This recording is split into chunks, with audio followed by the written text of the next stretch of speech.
प्रेम को कितनी ही बार लिखने की कोशिश की है, पर ठीक प्रेम लिखने से हमेशा रह जाता हूँ। कई बार पूरा प्रेम लिख लेता हूँ और आखिरी वाक्य पर अटक जाता हूँ। हर बार लगता है कि वो एक वाक्य रह गया है कहीं, किसी के इंतज़ार में, किसी की वापसी की प्रतीक्षा में बाट जोता सा। वो एक वाक्य याद आता ही नहीं कभी, उसके बदले आते हैं बहुत से प्रेम सरीखे दिखने वाले वाक्य। इनके आते ही मैं पन्ना पलट देता हूँ। मैं पन्ना पलट कर लिखता हूँ प्रेम जैसी कहानी में प्रेम सरीखे वाक्य। असल में मैंने सारा कुछ जो लिखा है वह प्रेम सरीखा लिखा है, ठीक प्रेम नहीं, क्योंकि ठीक प्रेम तो अभी भी कहीं किसी चौखट पर खड़ा है, किसी के इंतज़ार में। हेलो दोस्तों, स्वागत है आपका books chais and bunch of stories में, जहाँ हम बात करते हैं किताबों को लिखने वाले लेखकों की, उनके द्वारा गढ़े गए किरदारों की और उन किरदारों की कहानियों की।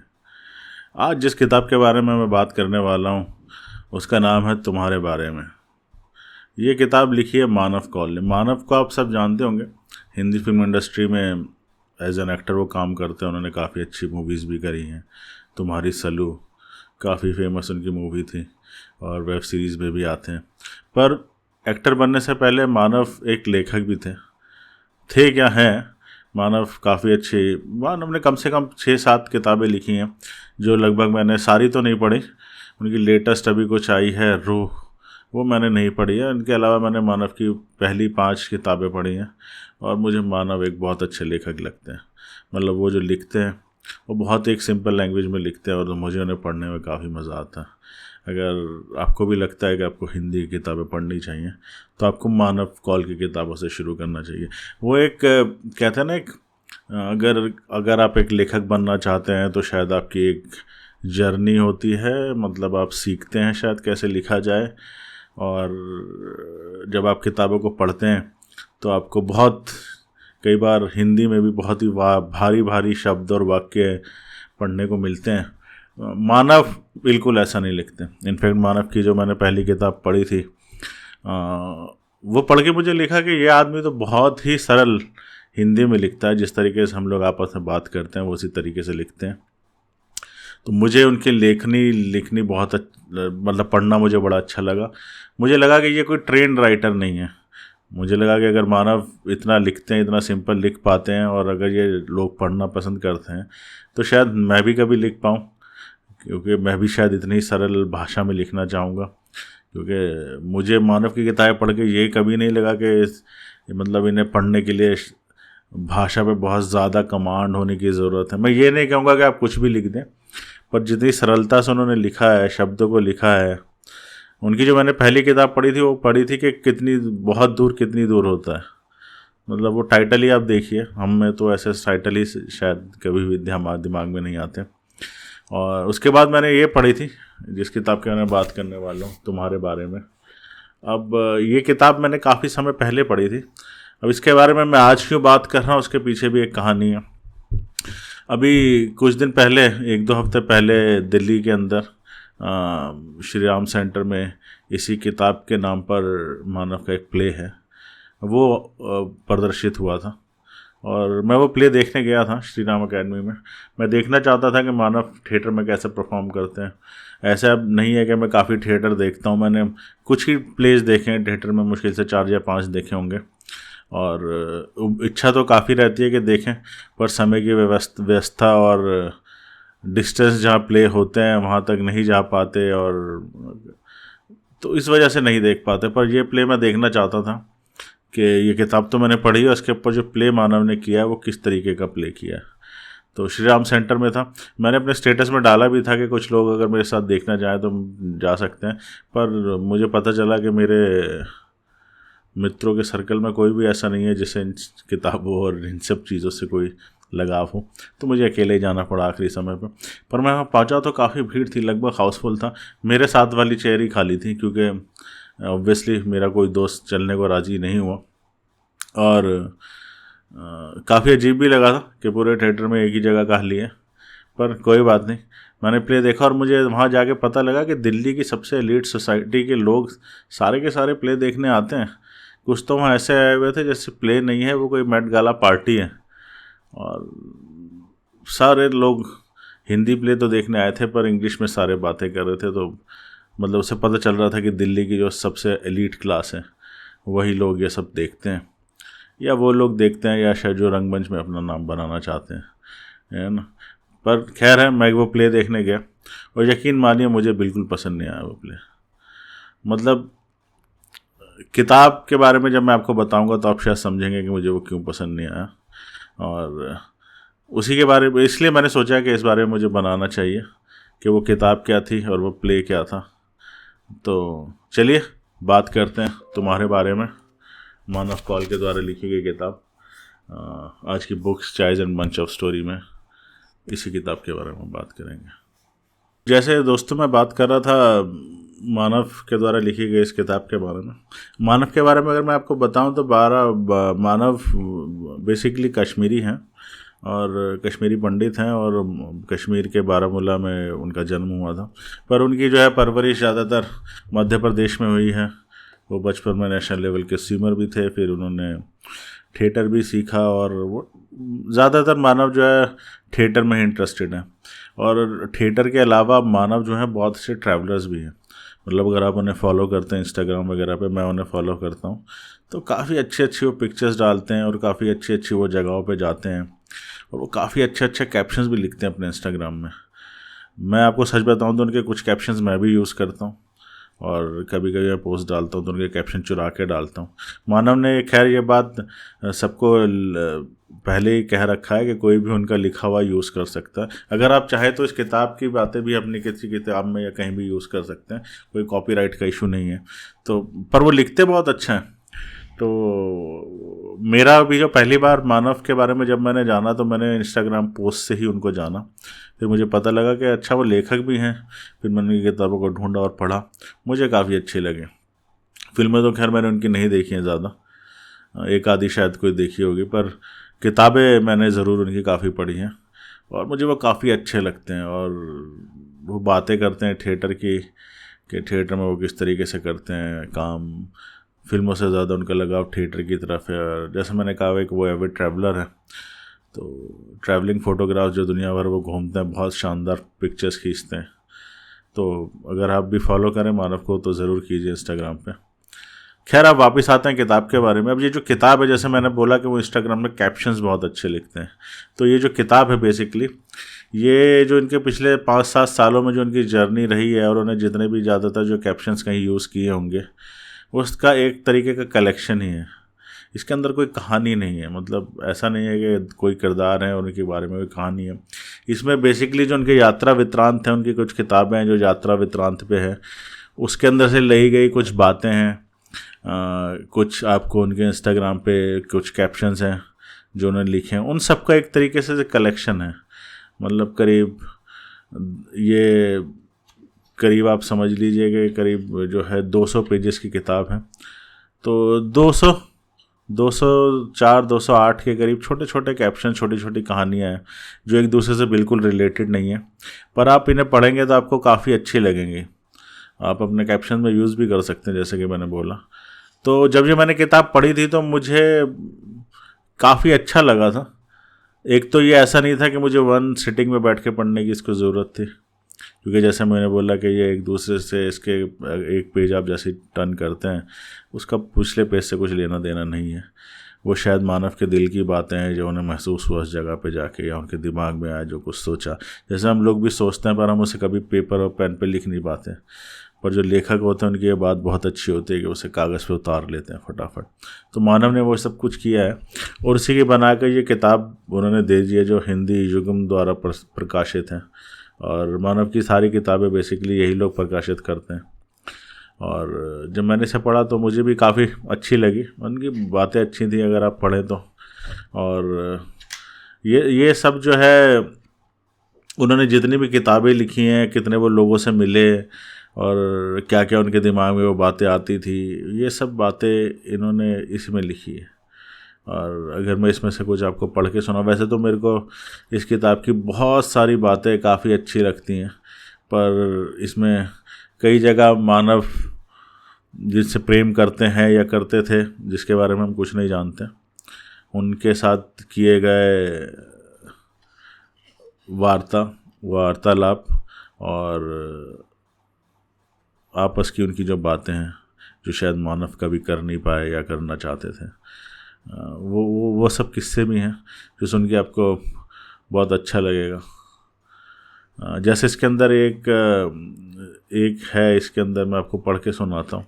अब इसके ऊपर किसी के उन्होंने कोई टाइटल इस तरीके से दे नहीं रखा है। जब आप इसके इंडेक्स में जाएंगे तो आपको टाइटल ज़रूर दिखेगा, पर जब आप उस पेज पे जाएंगे तो वो टाइटल आपको लिखा नहीं दिखेगा, तो आप इसकी कोई हेडिंग नहीं होगी। तो मैं ऐसे कुछ पढ़ के बताता हूँ। उसमें एक लिखा है कि एक जगह के बहुत दिन घर में गुजार दूँ तो बाहर टहलने के लिए चप्पल पहनते वक्त हमेशा जूतों पर निगाह पड़ती है।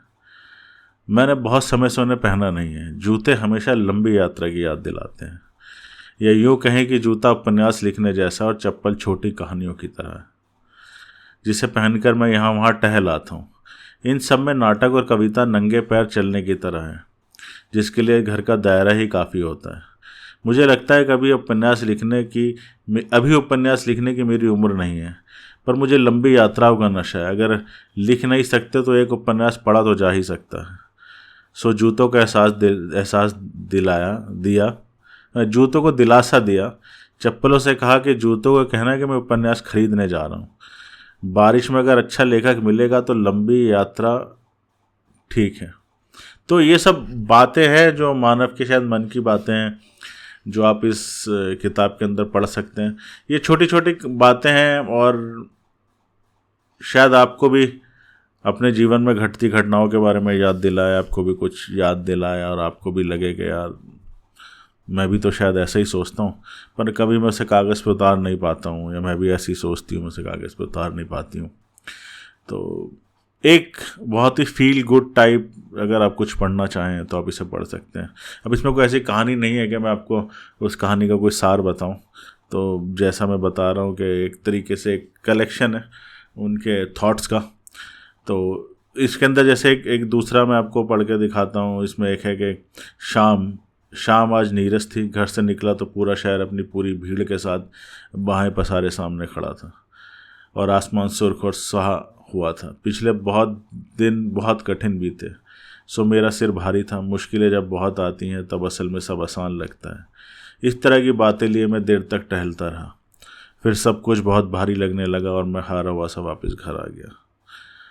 देर तक पलंग पर पड़ा हुआ अपने कमरे की छत ताकता रहा। पंखे से दाहिने तरफ मैंने उन सपनों को रखा है जिनको पूरे होने की गुंजाइश खत्म सी मालूम होती है।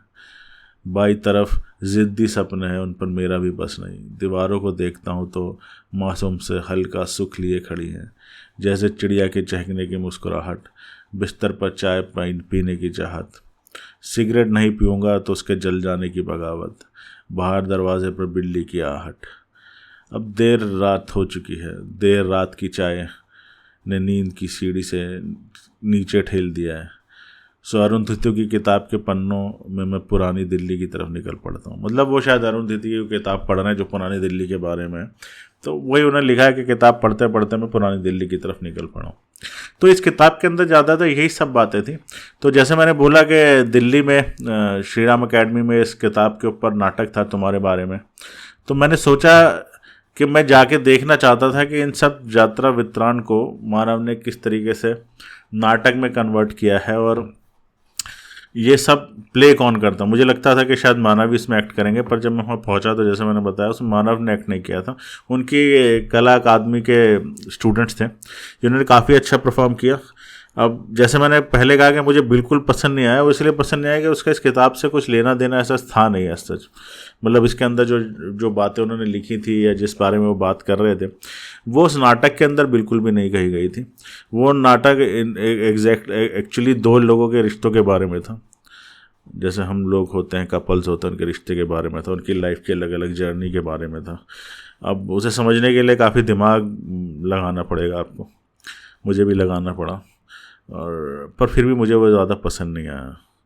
अब उसके अंदर बेसिकली ये था एक कॉफ़ी हाउस का सेटअप था और वहाँ पे दो लोग मिलते हैं और कैसे उन दो लोगों के अलावा मतलब इस तरीके से दिखाया गया था कि तीन जोड़े थे और वो एक ही दो व्यक्तियों के डिफरेंट टाइमलाइंस थी। तो डिफरेंट टाइमलाइंस थी जो वहाँ पे दर्शाई जा रही थी कि कैसे वो मिलते हैं, क्या क्या उनकी एक्सपेक्टेशंस होती हैं, किस तरह उनकी दूरियां बढ़ती जाती हैं, किस तरह उनका खिंचाव किसी और की तरफ होने लगता है और अंत में उन्हें क्या करना चाहिए। तो काफ़ी डीप डीप बातें थी जो मुझे तो बिल्कुल समझ नहीं आई कि मतलब मैंने उसे एंजॉय इतना ज़्यादा किया नहीं। मैं चाहता था कि मैं इस किताब के बारे में, अगर कुछ है इस किताब में जैसे कुछ यात्रा वृत्तांत लिखे हैं, अगर आप उसी को परफॉर्म कर रहे हैं स्टेज पे तो वो किस तरीके से परफॉर्म करते हैं। शायद मुझे ये नाटक मेरी समझ से बाहर था, मुझे समझ नहीं आया। कभी मौका मिला तो मानव को ज़रूर लिख कर पूछूँगा कि एग्जैक्टली ये था क्या, मेरे गुरु ने कभी जवाब देने की कोशिश करी, मतलब दिया तो आप लोगों के साथ ज़रूर शेयर करूँगा। पर नाटक मुझे पसंद नहीं है इसका मतलब ये नहीं कि नाटक सही नहीं था, मतलब मुझे पसंद नहीं आया, मतलब मुझे समझ नहीं आया, या मेरी एक्सपेक्टेशंस कुछ और थी।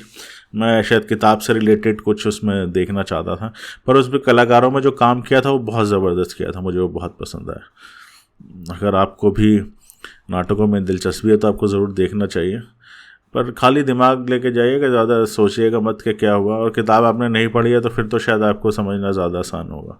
मेरे शायद वो किताब साथ चली गई थी तो मैं इतना से समझ नहीं पाया। अब उसमें यही था कि हम लोग कैसे रिश्तों में गलतियां करते हैं और किस तरीके से हमारी ईगो सामने आ जाती है और हम अपने अच्छे भले रिलेशनशिप ख़राब कर देते हैं। तो और कोई प्रॉब्लम या मुझे मतलब किसी को भी सॉरी बोलने में या किसी से भी ये मान लेने में कि हाँ हमसे गलती हुई, या ठीक है कभी कभी ऐसा मोमेंट जीवन में आता है कि हम डिसीजन नहीं ले पाते, तो पर उसे सही समय पर सही कर लेना बहुत ही सही होता है। मतलब ज़िंदगी बहुत लंबी है और हमें हमेशा गिले शिकवों के साथ नहीं जीना चाहिए।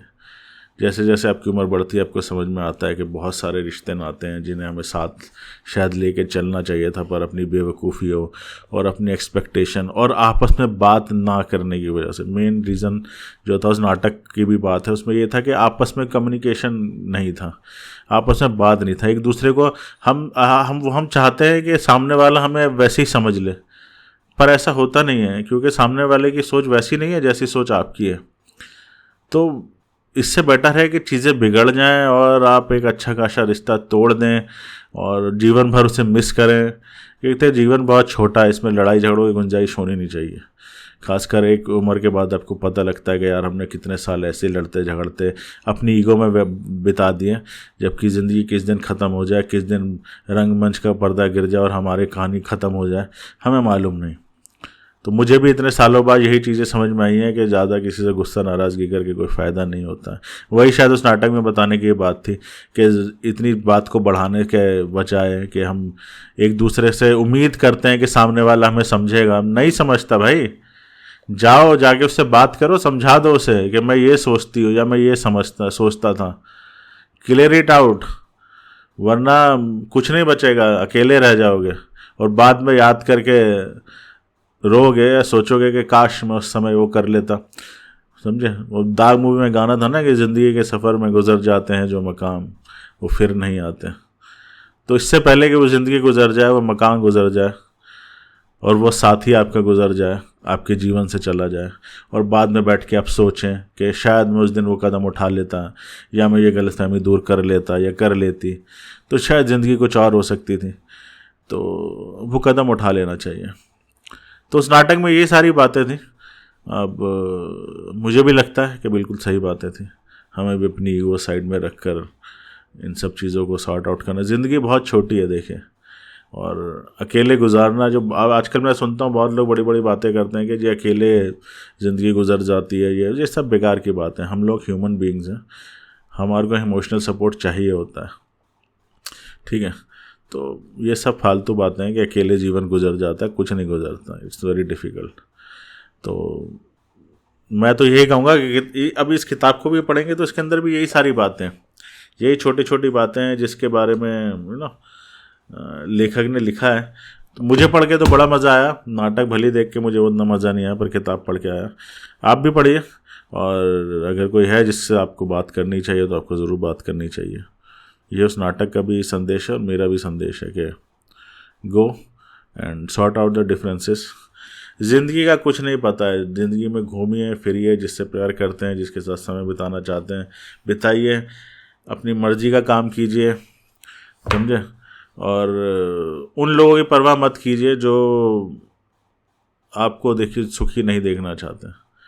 और कई बार जो हमारी ईगो होती है ना, वो हमारी खुद की वजह से होती भी नहीं है। हमारे आसपास के लोग होते हैं, वो हमारे दिमागों में कुछ ऐसी बातें भर देते हैं कि हमें लगता है कि हाँ यार ये सही कह रहा।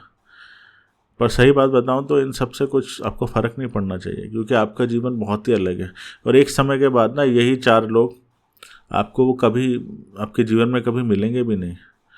और कुछ समय गुजर जाने के बाद आप सोचोगे कि मैं इतना बेवकूफ़ था, या मैं इतना ईगो लेके बैठा था या लेके बैठी थी। इससे कुछ फ़ायदा होता नहीं है। चीज़ें क्लियर कर लेनी चाहिए। और यही उस नाटक का भी क्रक्स था। और ये जो किताबों के अंदर मानव ने बातें करी हैं, इसका भी यही है कि आप इन्हें पढ़ेंगे तो आपको बहुत अच्छा लगेगा। अब जैसे मैं आपको एक और इसमें बताता हूँ, मानव ने जो लिखी है मुझे काफ़ी पसंद आती है ये वाली लाइन लिखी, कि मैं अभी भी विश्वास करता हूँ कि अगर सूरज की रोशनी में कंचे को ध्यान से देखो तो उसके अंदर एक पूरा ब्रह्मांड है। और दूसरी तरफ मुझे लगता है जुगनू की कहानी उसके चमकने में नहीं, उसकी कहानी उस अंधेरे में जिसे वो 2 चमकने के बीच में जीता है।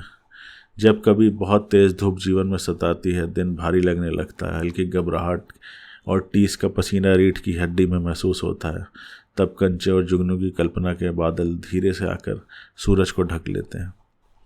एक ठंडी हवा बहने लगती है, मैं पहाड़ों में बैठे तथागत की कहानी लिखने लगता हूँ और मुझे ठंडक महसूस होने लगती है।